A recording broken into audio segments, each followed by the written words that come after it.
بسم اللہ الرحمن الرحیم بسم اللہ وحدہ والصلاۃ والسلام علی رسول اللہ اما بعد۔ مذاق والی طلاق کا حکم کیا ہے؟ عام طور پہ ہوتا یہ ہے کہ بہت سارے لوگ رابطہ کرتے ہیں اور رابطہ کرتے ہوئے جب مسئلہ پوچھتے ہیں تو یہ کہتے ہیں کہ مفتی صاحب ہم نے تو اپنی بیوی کو مذاق میں طلاق دی تھی، حقیقت میں تو ہم طلاق نہیں دینا چاہتے تھے، کیا پھر بھی یہ طلاق واقع ہو گئی؟ تو اس حوالے سے ایک بڑی مشہور حدیث ہے، سنن ترمذی کے اندر بھی ہے، مستدرک حاکم میں بھی ہے، اسی طریقے سے ابن ماجہ میں بھی ہے، دیگر حدیث کی کتابوں میں ہے۔ ترمذی کے اندر 1184 حدیث نمبر ہے۔ سیدنا ابو ہریرہ رضی اللہ تعالی عنہ فرماتے ہیں کہ نبی صلی اللہ علیہ وآلہ وسلم نے فرمایا کہ ثلاث جدہن جد وہزلہن جد، تین چیزیں ایسی ہیں کہ جن کا جو ہے وہ مذاق بھی حقیقت ہے اور جن کی حقیقت بھی حقیقت ہے۔ وہ تین چیزیں کون سی ہیں؟ نمبر ایک النکاح، وہ نکاح ہے۔ نمبر دو والرجعہ، رجوع ہے، اور تیسرا الطلاق، طلاق ہے۔ یعنی النکاح والطلاق والرجعہ، یہ تین چیزیں جو ہیں جن کی حقیقت بھی حقیقت مانی جائے گی اور جن کی مذاق جو ہے وہ بھی حقیقت مانی جائے گی۔ یعنی کہ اگر کوئی شخص مذاق میں نکاح کرتا ہے تو وہ ہو جائے گا، کوئی شخص مذاق میں طلاق دیتا ہے وہ ہو جائے گی، کوئی شخص مذاق میں رجوع کرتا ہے وہ رجوع مانا جائے گا۔ اب مسئلہ یہ ہے، اس حدیث کے مطلب کو ذرا سمجھیں، میں اس کے بعد آپ لوگوں کے سامنے ایک مثال بھی رکھتا ہوں۔ اس حدیث کا مطلب یہ ہے کہ ایک بہن نے مجھ سے رابطہ کیا، اس نے کہا کہ مفتی صاحب میرا ایک جگہ پہ نکاح ہوا ہے، میرے گھر والوں کو اس بات کا علم نہیں ہے، نکاح جو ہے وہ میسج کے اوپر ہوا ہے، تو اس نکاح کا کیا حکم ہے؟ کہتی ہے مذاق میں طلاق نکاح ہوا ہے، تو اس نکاح کا کیا حکم ہے؟ تو میں نے اس سے پوچھا کیا گواہ پورے تھے؟ تو اس نے کہا کہ گواہ پورے نہیں تھے۔ تو میں نے کہا پھر یہ جو نکاح ہے یہ نکاح باطل ہے، یہ نکاح نہیں ہے۔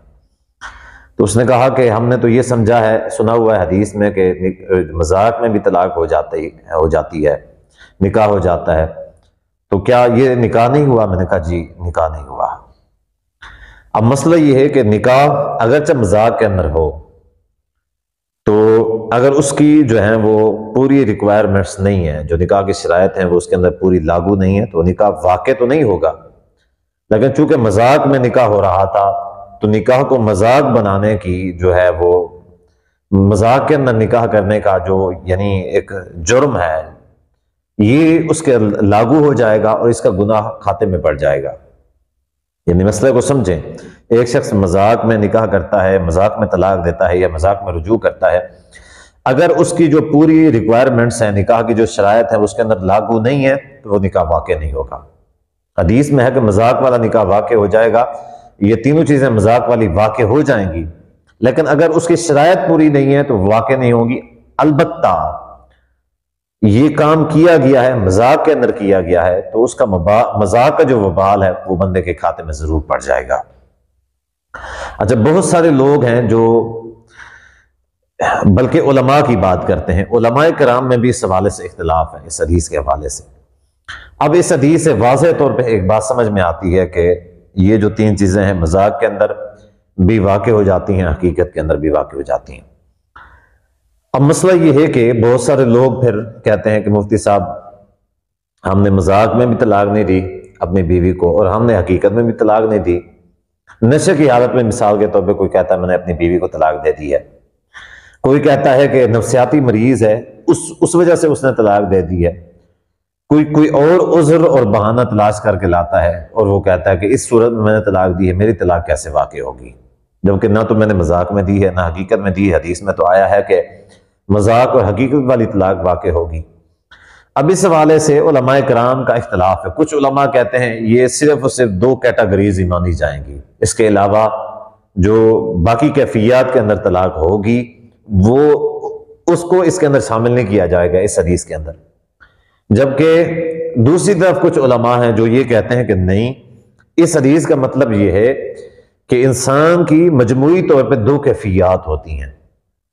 مجموعی طور پہ یا تو کوئی بندہ جو ہے وہ کوئی کام حقیقت کے اندر کرتا ہے، یا کوئی بندہ کوئی کام مذاق کے اندر کرتا ہے، اس کے علاوہ اور کوئی کیفیت نہیں ہو سکتی. یا تو مذاق میں کرتا ہے یا حقیقت میں کرتا ہے، اس کے علاوہ تیسری کیفیت ہو کیسے ہو سکتی ہے؟ تو گویا کہ حدیث میں یہ بیان کر کے نبی علیہ الصلوۃ والسلام نے یہ بات ثابت کر دی ہے کہ گویا کہ ہر کیفیت کے اندر طلاق واقع ہو جائے گی. تو یعنی اگر مذاق کے اندر بھی واقع ہے، اگر حقیقت کے اندر بھی واقع ہے، تو گویا کہ جو مجموعی سارے مسائل ہیں، مجموعی طور پہ جو کیفیات ہیں، ان کا اگر ذکر کر دیا گیا، اس کے اندر اگر چھوٹی موٹی کوئی اور کیفیات آ جاتی ہیں تو بھی اس حدیث زمرے میں آ جائیں گی. جبکہ کچھ علماء کہتے ہیں کہ نہیں، صرف اور صرف یہ جو ہے 2 ہیں یہ تصور ہوگی. بہرحال احتیاطی جو معاملہ ہے، احتیاطی مسئلہ ہے، وہ یہی ہے کہ یہ ساری جو ہے نا کیفیات اس کے اندر شامل ہوں گی. کیونکہ جیسے میں نے آپ کو بتایا کہ انسان کی جو کیفیت ہوتی ہیں وہ 2 ہی ہوتی ہیں، یا مذاق یا حقیقت. کوئی بھی کام اگر کوئی شخص کرتا ہے، اس کے علاوہ تیسرا اور ہو ہی نہیں سکتا. کچھ کہتے ہیں ہم نے ڈرانے کے لیے کیا ہے، اپنی بیوی کو طلاق دی ہے. تو گویا کہ اچھا علماء کرام اس میں بعض اوقات حدیث بھی سناتے ہیں کہ انما الاعمال بالنیات، اعمال کا دار و مدار جو ہے وہ نیت کے اوپر ہے. ٹھیک ہے، نیت کے اوپر ہے، لیکن حدیث میں اس کی تخصیص ہو گئی ہے. باقی جو معاملات ہیں اور جتنے بھی معاملات ہیں شریعت کے اندر، ان کے بارے میں اس طرح کی حدیث وارد نہیں ہوئی ہے. صرف اور صرف یہ 3 جو کام ہیں، ان کو اگر واضح طور پہ علیحدہ سے اس طرح کے الفاظ کے ساتھ اگر بیان کیا گیا تو اس کا مطلب یہ ہوگا واقعی میں پھر اس کے اوپر یہ حدیث لاگو ہوگی. اب بہت سارے لوگ ہوتے ہیں جن کو اس بات کا علم نہیں ہوتا کہ مذاق میں طلاق دینا کوئی غلط بات ہے یا نہیں دینی چاہیے. ایک بھائی مجھ سے رابطہ کرتے ہیں اور کہتے ہیں کہ مفتی صاحب میں نے اپنی بیوی کو مذاق میں، ہم آپس میں جو ہے نا ہنسی مذاق کر رہے تھے میاں بیوی، تو مذاق میں نے اپنی بیوی کو 3 طلاق دے دی. اب کہتے ہیں مجھے تو اس بات کا علم نہیں تھا. جب وہ معاملہ جو ہے وہ بڑوں کے سامنے کیا، ٹھیک ہے، انہوں نے پھر علماء کرام سے رابطہ کیا. علماء کرام سے جب رابطہ ہوا تو ہمیں پتہ چلا یہ تو طلاق ہو چکی ہے. اب یہ طلاق ہو چکی ہے اور 3 طلاق ہو چکی ہیں. وہ کہتے ہیں کہ 2 سال ہو گئے ہیں، میں نہ تو طلاق دینا چاہتا تھا، نہ میرا ایسا کوئی مسئلہ تھا، میں نے تو صرف مذاق میں اپنی بیوی کو طلاق دیا. اب 2 سال ہو گئے میری بیوی اپنے میکے میں بیٹھی ہوئی ہے اور میں یہاں پہ، یعنی میرا گھر جو ہے وہ ویران ہو چکا ہے، بچے جو ہیں وہ بھی مسائل بنے ہوئے ہیں. تو گویا کہ یعنی دیکھیں کہ میں اس وجہ سے کہا کرتا ہوں کہ ہمارے لوگوں کو بنیادی دین کا جو علم ہے وہ ہونا چاہیے، تاکہ کوئی اتنی بڑی غلطی نہ کریں جتنی اس بھائی نے کی ہے. یعنی وہ اپنے طور پہ اس نے کوئی غلطی نہیں کی، میاں بیوی کا ہنسی مذاق چل رہا تھا، اس نے طلاق دے دی. اس کو نہیں پتا تھا کہ یہ مذاق کی جو طلاق ہے یہ حقیقت ہو جاتی ہے. پھر اس کا یہ بھی انجام ہو سکتا ہے کہ 2 سال ہو چکے ہیں. اب وہ کہتا ہے کہ میں یہ چاہتا ہوں کسی بھی طریقے سے مسئلہ حل ہو جائے، تو مسئلہ حل نہیں ہو رہا. اب ہوتا یہ کہ کئی سارے ایسے مولوی حضرات ہوتے ہیں جن کو طلاق کے مسئلے کا نہیں پتا ہوتا، لوگوں کے مسائل کو پھنسا کے رکھتے ہیں، لوگوں کو بڑا یعنی ذلیل کرتے ہیں. مسئلے کا ان کو نہیں پتا ہوتا، ٹھیک سے علم نہیں ہوتا. لوگ بھی سادہ ہوتے ہیں، ان کو نہیں پتا ہوتا کہ کون عالم ہے کون نہیں ہے، کس کی علمی جو ہے وہ کیفیت کیا ہے، اور کون جو ہے نا کس کا علمی لیول کیا ہے. ان کو جو بھی لگتا ہے یہ کوئی بڑا علامہ ہے اس کے پاس چلے جاتے ہیں، جو کہتا ہے ویسا کر لیتے. مثال کے طور پہ ابھی کچھ دن پہلے ایک بھائی نے مجھ سے رابطہ کیا. اچھا، اس نے اپنی بیوی کو ایک ساتھ یعنی 3 طلاق دے دی. اچھا، جب اس نے اپنی بیوی کو ایک ساتھ 3 طلاق دے دی تو ایک مولوی صاحب کے پاس مسئلہ پوچھنے کے لیے گئے.